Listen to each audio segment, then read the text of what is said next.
Duck Soup tells the story of Mrs. Teasdale, played by Margaret Dumont, who fights to have Rufus, Oh yes, I've known of that too. played by Groucho Marx, as the leader of the small country of Fredonia. Of course, it's not always that easy, as spies Chico and Harpo Marx show up and cause all sorts of shenanigans. The iconic Marx Brothers had hit the big time with the 1932 movie Horse Feathers, which was the studio's highest grossing movie that year. So much so, they rushed to immediately put out another one. It was originally going to be set in a mythical kingdom, and in just 5 weeks from deciding to make it, production was going to begin. Unfortunately, this was when Paramount Pictures were struggling financially, and they weren't even sure they could pay the Marx Brothers, so they even threatened to quit and start their own company. They wanted to make a film adaptation of the Broadway musical of Thee I Sing, bringing Norman MacLeod from Paramount along with them. As 1932 ended and 1933 rolled around, the brothers were working on some radio shows while Paramount went ahead with a project called Firecrackers, which was then changed to Cracked Ice. The project was going through many rewrites before they wanted to start shooting on February the 15th. The first draft of the script was overly complex and difficult to follow, while the new one was much more like the final film that we would end up seeing. But the studio then changed the title again to Grasshoppers, and they postponed filming. In May that year, sadly, the Marx Brothers' father passed away, and not long after, the contract dispute with Paramount was finally settled. Just days later, they signed on for the project, now called Duck Soup. Director Leo McCarey came up with the title and admitted that he used it for an earlier project that flopped with Laurel and Hardy. It also continued the trend of the Marx Brothers using animals in the titles of their films after Animal Crackers, Monkey Business, and Horse Feathers. But what the hell does it even mean? Duck Soup? Why? Quiet! Of course it's slang, to duck something means to avoid it. And when they were asked what the title meant, they replied, take 2 turkeys, 1 goose, 4 cabbages but no duck, and mix them together. After 1 taste, you'll duck soup for the rest of your life. But that doesn't explain. What the hell does it mean? Come again? Duck Soup didn't manage to do as well as their previous film, but it was still the 6th highest grossing movie of 1933. But it didn't do as well as the studio had hoped. It's believed that this may have been due to the fact that it came out during the Great Depression. The world was going through an economic and political crisis at the time. Yeah, I know the feeling. I know it, you idiot. And comedians making fun of such controversial topics, including war, may have just shocked audiences enough to boycott the picture. I consider that money lost. Irving Thalberg said that the trouble with Duck Soup is that you've got funny gags in it, but there's no story and there's nothing to root for. You can't root for the Marx Brothers because they're a bunch of zany kooks. Thalberg says you got to put a love story in your movie so there'll be something to root for, and you have to help the lovers get together. Weirdly, even Groucho Marx himself didn't think much of the film at first. He claimed they weren't trying to make any political points like so many people think they did over the years, constantly analysing it. They were just 4 Jews trying to make people laugh. But they did find it hilarious that Benito Mussolini believed it was a personal attack, and he even banned the movie in Italy. Nice. You win. However, Zeppo Marx also wasn't happy with the movie. In fact, this was his final film. After the premiere, he quit the Marx Brothers and acting altogether, claiming he was always the butt of their jokes and considered the unfunny one out of the Marx Brothers. I'm sorry, I can't relate. I'm the funny one out of all of my brothers. Sorry, you suck. Oh, gentlemen, I am disappointed. In fact, even Leo McCarey, the director, didn't want to make the movie. He didn't like the script, and he didn't like how the Marx Brothers handled the contract situation. He was surprised he even managed to do the film without going crazy. He really did not want to work with them. Oh, I see. There's also a real-life place called Fredonia in New York, and they protested, worrying that the movie's similar-sounding country would hurt their reputation. The Marx Brothers actually responded by asking them to change the name of their own city to avoid hurting the reputation of the movie. Okay, that's pretty cool. You swine! But despite the negative criticism, Duck Soup is often seen as a classic, others holding it in such high regard as The Great Dictator or Dr. Strangelove. It was picked by the American Film Institute as the 85th greatest American movie in history, though they would later move it to 60th, and the 5th funniest. One thing I will say is that Duck Soup has one of the strangest opening credit scenes I have ever witnessed.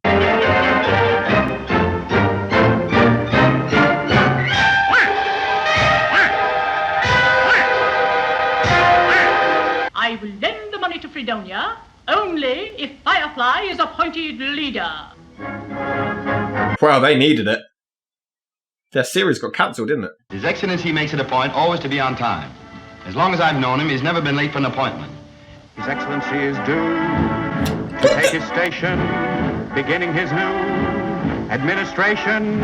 He'll make his appearance when the clock on the wall Okay. strikes 10. When the clock on the wall strikes 10, all you loyal ladies and you patriotic men, let's sing the national anthem when the clock on the wall strikes 10.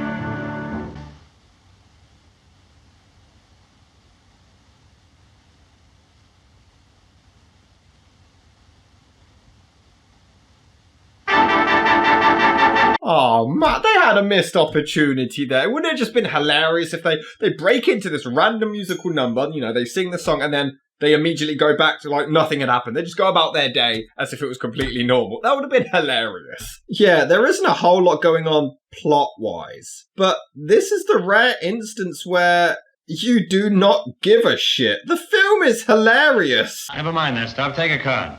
Card? What'll I do with the card? You can keep it. I've got 51 left. But I asked you to dig up something I can use against Firefly. Did you bring me his record? I was with him till the very end. No wonder he passed away.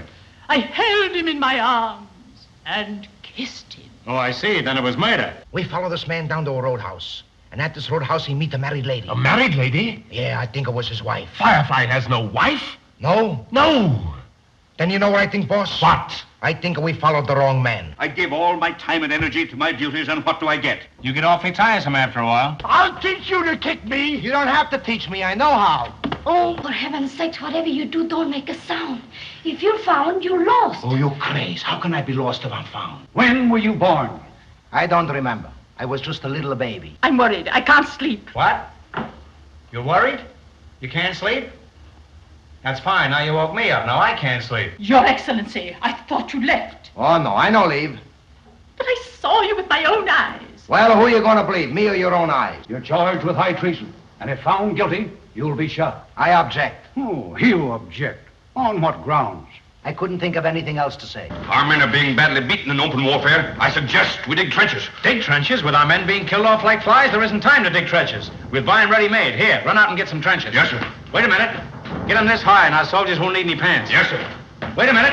Get them this high and we won't need any soldiers. Yes, sir. You wouldn't go out there unless I was in one of those big iron things, go up and down like this. What do you call those things? Tanks.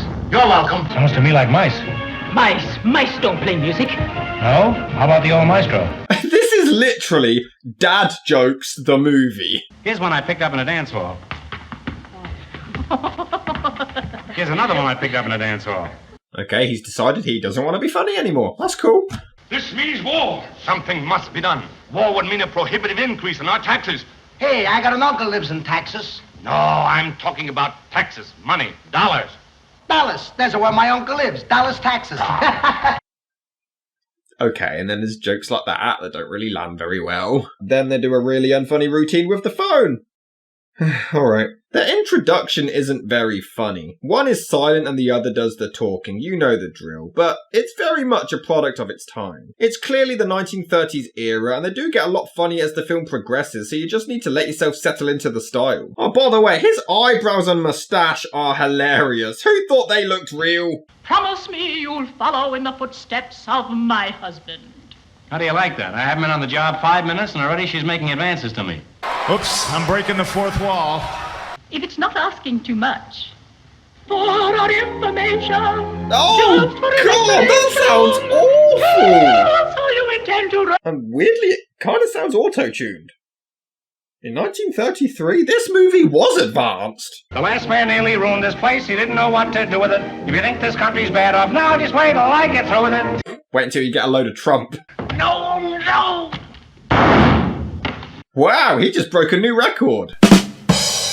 Department of Labor wishes to report that the workers of Fredonia are demanding shorter hours. Very well, we'll give them shorter hours. We'll start by cutting their lunch hour to 20 minutes. Sounds about right in the workplace, yeah? The silent guy is basically just walking around being a dick to everyone, but He's strangely endearing and entertaining, and his sidekick carries him well too. It's a great contrast and they have terrific chemistry together. This is actually my first Marx Brothers film and I can already see why they were just so successful. I mean, right here they do this gag where they keep getting their hats mixed up and it's like an old silent film routine, but it's hilarious. It is dragged out so much, but it is brilliantly rehearsed and it's just so funny. Now I ask you another one.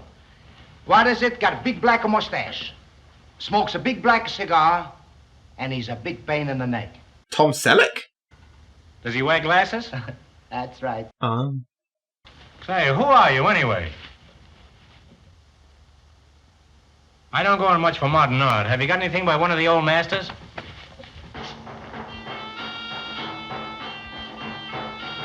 Not bad. You don't happen to have her telephone number?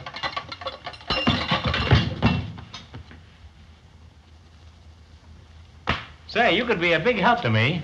Where do you live?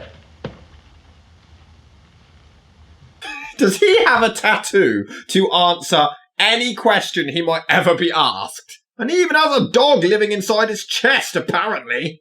Well, I know one thing. I bet you haven't got a picture of my grandfather.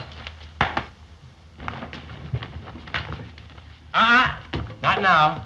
This film is so random, I love it. I know you're a very busy man, but I must see you at once. Where are you?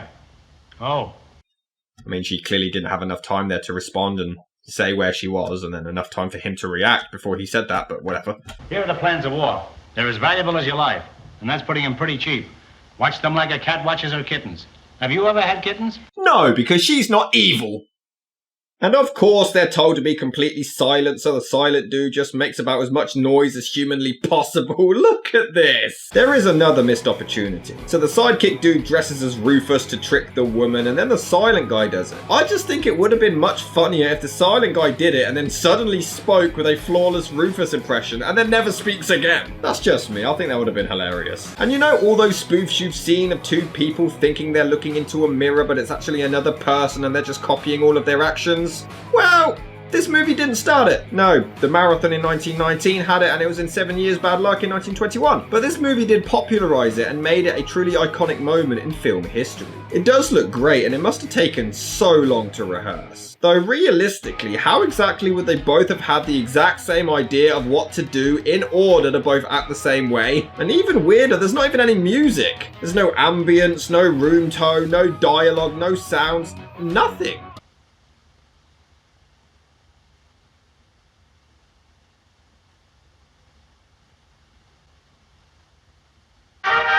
No! Jesus Christ! Fredonia's gone to war. Each native son will grab a gun and run away to war. Oh yeah, I forgot it was a musical. Actually, this is the only song that I think really works. It's this upbeat and happy tune about declaring war. It's so over the top and happy, but they're discussing war. Okay, this is just creepy as hell. This dude was so innocent earlier, but now he's terrifying. Look at them run. Now they know they've been in a war. Your Excellency. They're fleeing like rats. But sir, I've got to Remind me to give myself the Firefly Medal for this. Your Excellency, you're shooting your own men. George Bush? And Jesus, these effects look great for 1933 standards.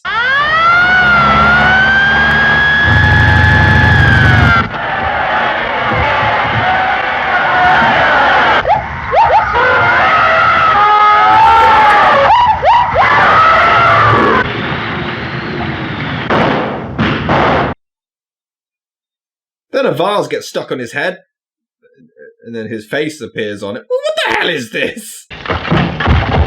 Torpedo, eh? Call me an upstart, eh? I surrender! And then it just ends. Yeah, they surrender, we win. Bye! This film is amazing. And technically bad with the lack of story. Nah, it's amazing!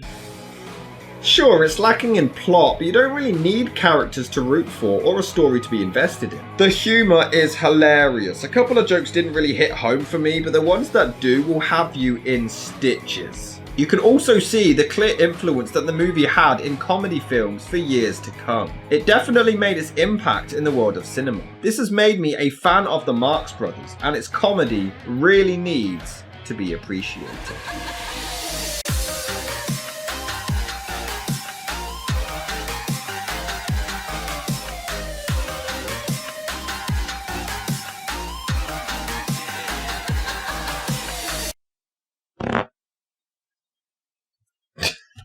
You gonna keep that in, man? That wasn't a fart sound effect, just so you know, guys.